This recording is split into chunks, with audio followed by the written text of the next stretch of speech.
Hi ಎಲ್ಲರಿಗೂ ನಮಸ್ತೆ. ಮಹಿಳಾ ಪ್ರಪಂಚ ಚಾನಲ್ಗೆ ಸ್ವಾಗತ. ಬನ್ನಿ, ಇಂದಿನ ವಿಡಿಯೋದಲ್ಲಿ ನಾನು ನಿಮಗೆ ಲೋ ಬಿ ಪಿ ಇದ್ದವರಿಗೆ ಯಾವ ಮನೆ ಮದ್ದು ಉಪಯುಕ್ತ ಎಂಬುದರ ಬಗ್ಗೆ ತಿಳಿಸಿಕೊಡ್ತಾ ಇದ್ದೀನಿ. ನೀವಿನ್ನೂ ನಮ್ಮ ಚಾನಲ್ನ ಸಬ್ಸ್ಕ್ರೈಬ್ ಮಾಡಿಲ್ಲ ಅಂದರೆ ಇವಾಗಲೇ ಸಬ್ಸ್ಕ್ರೈಬ್ ಮಾಡಿ ಎಂದು ಹೇಳುತ್ತಾ ಈ ವಿಡಿಯೋನ ಶುರು ಮಾಡ್ತಾ ಇದ್ದೀನಿ.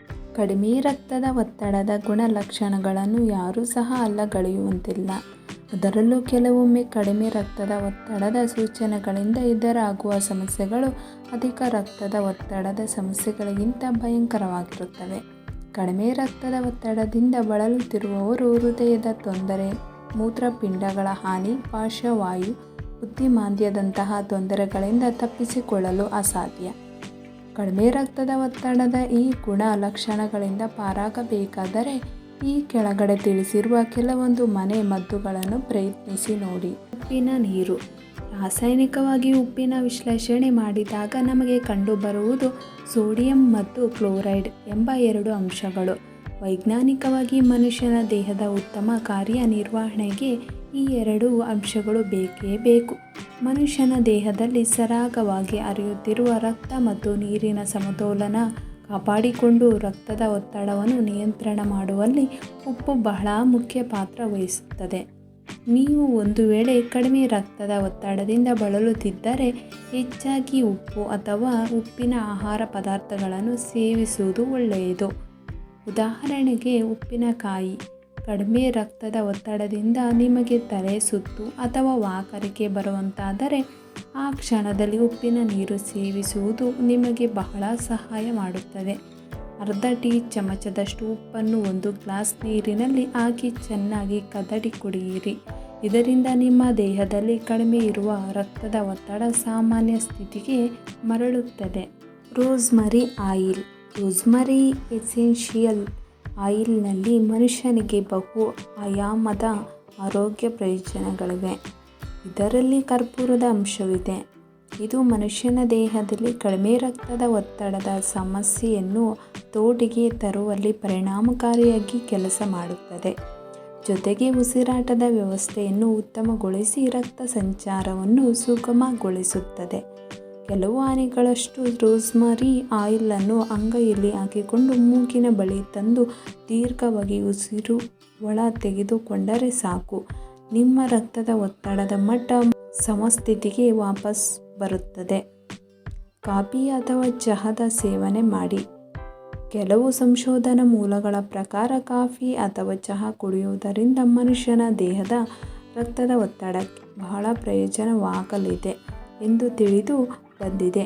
ಇದನ್ನು ವಿಶ್ಲೇಷಿಸಿ ನೋಡಿದಾಗ ಕಾಫಿ ಅಥವಾ ಚಹಾದಲ್ಲಿ ಕೆಫೀನ್ ಅಂಶವಿದ್ದು ಇದು ಹೃದಯದ ಬಡಿತವನ್ನು ಹೆಚ್ಚಿಸಿ ಕಡಿಮೆ ಇರುವ ರಕ್ತದ ಒತ್ತಡದ ಮಟ್ಟವನ್ನು ಸಾಮಾನ್ಯ ಸ್ಥಿತಿಗೆ ತರುತ್ತದೆ. ಸಕ್ಕರೆ ರಹಿತ ಕಾಫಿ ಅಥವಾ ಚಹಾ ಸೇವನೆ ಮಾಡುವುದರಿಂದ ಕಡಿಮೆ ರಕ್ತದ ಒತ್ತಡದ ಗುಣಲಕ್ಷಣಗಳನ್ನು ಹತೋಟಿಗೆ ತರಬಹುದು. ಆದರೆ ನೆನಪಿರಲಿ, ಕಾಫಿ ಅಥವಾ ಚಹಾದಲ್ಲಿರುವ ಕೆಫೀನ್ ಅಂಶದ ಪ್ರಭಾವ ದೇಹದ ಮೇಲೆ ಬಹಳ ಕಡಿಮೆ ಹೊತ್ತು ಅಥವಾ ತಾತ್ಕಾಲಿಕವಾಗಿ ಮಾತ್ರ ಕೆಲಸ ಮಾಡುತ್ತದೆ. ಮೂನಕ್ಕ. ಬಹಳ ಪುರಾತನ ಕಾಲದಿಂದಲೂ ತನ್ನಲ್ಲಿನ ವಿಶಿಷ್ಟ ಗುಣಲಕ್ಷಣಗಳಿಂದ ಮನುಷ್ಯನಿಗೆ ಹಲವಾರು ರೀತಿಯ ಆರೋಗ್ಯ ಪ್ರಯೋಜನಗಳನ್ನು ಒದಗಿಸುತ್ತಾ ಬಂದಿರುವ ಒಂದು ಆಹಾರ ಪದಾರ್ಥ ಎಂದರೆ ಅದು ಮೂನಕ್ಕ. ಇದು ರಕ್ತದ ಒತ್ತಡದ ವಿಷಯದಲ್ಲಿ ಸಹ ಮನುಷ್ಯನಿಗೆ ಬಹಳ ಉಪಯೋಗಕ್ಕೆ ಬರುತ್ತದೆ. ಮನುಷ್ಯನ ದೇಹದಲ್ಲಿ ರಕ್ತ ಸಂಚಾರವನ್ನು ಹೆಚ್ಚಿಸಿ ರಕ್ತದ ಒತ್ತಡವನ್ನು ಸ್ವಲ್ಪ ಮಟ್ಟಿಗೆ ಹೆಚ್ಚು ಮಾಡುತ್ತದೆ. ನೀವು ಕಡಿಮೆ ರಕ್ತದೊತ್ತಡ ಸಮಸ್ಯೆಯಿಂದ ಬಳಲುತ್ತಿದ್ದರೆ ಕೆಲವು ಮೂನಕ್ಕಗಳನ್ನು ಇಡೀ ರಾತ್ರಿ ನೀರಿನಲ್ಲಿ ನೆನೆ ಹಾಕಿ ಬೆಳಗ್ಗೆ ಖಾಲಿ ಹೊಟ್ಟೆಯಲ್ಲಿ ಹಾಲಿನ ಜೊತೆ ಚೆನ್ನಾಗಿ ಕುದಿಸಿ ಕುಡಿಯುವ ಅಭ್ಯಾಸ ಮಾಡಿಕೊಳ್ಳಿ. ಕೇವಲ 3-4 ದಿನಗಳಲ್ಲಿ ನಿಮ್ಮ ರಕ್ತದ ಒತ್ತಡದ ಮಟ್ಟ ಸಹಜ ಸ್ಥಿತಿಗೆ ಬರುತ್ತದೆ. ತುಳಸಿ ಎಲೆಗಳು. ಆಯುರ್ವೇದ ಪದ್ಧತಿಯಲ್ಲಿ ತುಳಸಿ ಎಲೆಗಳು ಉಪಯೋಗ ಮತ್ತು ಅದರ ಆರೋಗ್ಯ ಪ್ರಯೋಜನಗಳು ನಿಮಗೆ ಈಗಾಗಲೇ ತಿಳಿದಿದೆ. ನಮ್ಮ ಪೂರ್ವಜರು ಮನುಷ್ಯನಿಗೆ ಎದುರಾಗುವ ಅನೇಕ ರೋಗ ರುಜಿನಗಳಿಗೆ ತಾವು ಮಾಡುತ್ತಿದ್ದ ಆಯುರ್ವೇದ ಔಷಧಿಗಳಲ್ಲಿ ತುಳಸಿ ಎಲೆಗಳನ್ನು ಯಾವುದೇ ಎಗ್ಗಿಲ್ಲದೆ ಬಳಸುತ್ತಿದ್ದರು. ಈಗಿನ ಕಡಿಮೆ ರಕ್ತದ ಒತ್ತಡದ ಸಮಸ್ಯೆಗಳಿಗೂ ತುಳಸಿ ಎಲೆಗಳಲ್ಲಿ ಪರಿಹಾರವಿದೆ. ಹಚ್ಚ ಹಸಿರಾದ ತಾಜಾ ತುಳಸಿ ಎಲೆಗಳಲ್ಲಿ ಹೆಚ್ಚಿನ ಪ್ರಮಾಣದ ಪೊಟ್ಯಾಷಿಯಂ, ಮೆಗ್ನೀಷಿಯಂ ಮತ್ತು ವಿಟಮಿನ್ ಸಿ ಅಂಶ ಅಡಗಿದ್ದು ಮನುಷ್ಯನ ರಕ್ತದ ಒತ್ತಡದ ನಿಯಂತ್ರಣದಲ್ಲಿ ಬಹಳ ಮುಖ್ಯ ಪಾತ್ರ ವಹಿಸುತ್ತದೆ. ಜೊತೆಗೆ ಇದರಲ್ಲಿರುವ ಆಂಟಿ ಆಕ್ಸಿಡೆಂಟ್ ಗುಣಲಕ್ಷಣಗಳು ಮನುಷ್ಯನ ದೇಹದ ಕೊಲೆಸ್ಟ್ರಾಲ್ ಮಟ್ಟಗಳನ್ನು ನಿರ್ವಹಣೆ ಮಾಡುತ್ತದೆ. ಆದ್ದರಿಂದ ಕಡಿಮೆ ರಕ್ತದ ಒತ್ತಡದ ಸಮಸ್ಯೆಯಲ್ಲಿ ಸಿಲುಕಿರುವ ಪ್ರತಿದಿನ ಮುಂಜಾನೆ ಖಾಲಿ ಹೊಟ್ಟೆಯಲ್ಲಿ 4ರಿಂದ 5 ತುಳಸಿ ಎಲೆಗಳನ್ನು ಚಿಗಿಯುವ ಅಭ್ಯಾಸ ಮಾಡಿಕೊಂಡರೆ ನಿಮ್ಮ ಸಮಸ್ಯೆಗೆ ಬಹಳ ಬೇಗನೆ ಒಳ್ಳೆಯ ಫಲಿತಾಂಶ ಲಭ್ಯವಾಗುತ್ತದೆ.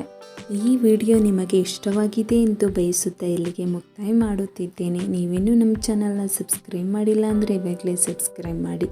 ಈ ವಿಡಿಯೋ ನಿಮಗೆ ಇಷ್ಟವಾದರೆ ಲೈಕ್ ಮಾಡಿ, ಒಂದು ಕಮೆಂಟ್ ಮಾಡಿ. ಮುಂದಿನ ವಿಡಿಯೋಗಳ ಅಪ್ಡೇಟ್ಗೋಸ್ಕರ ಬೆಲ್ಲೈಕನ್ ಮೇಲೆ ಕ್ಲಿಕ್ ಮಾಡಿ ಎಂದು ಹೇಳುತ್ತಾ ಈ ವಿಡಿಯೋನ ಮುಕ್ತಾಯ ಮಾಡುತ್ತಿದ್ದೇನೆ. ಧನ್ಯವಾದಗಳು.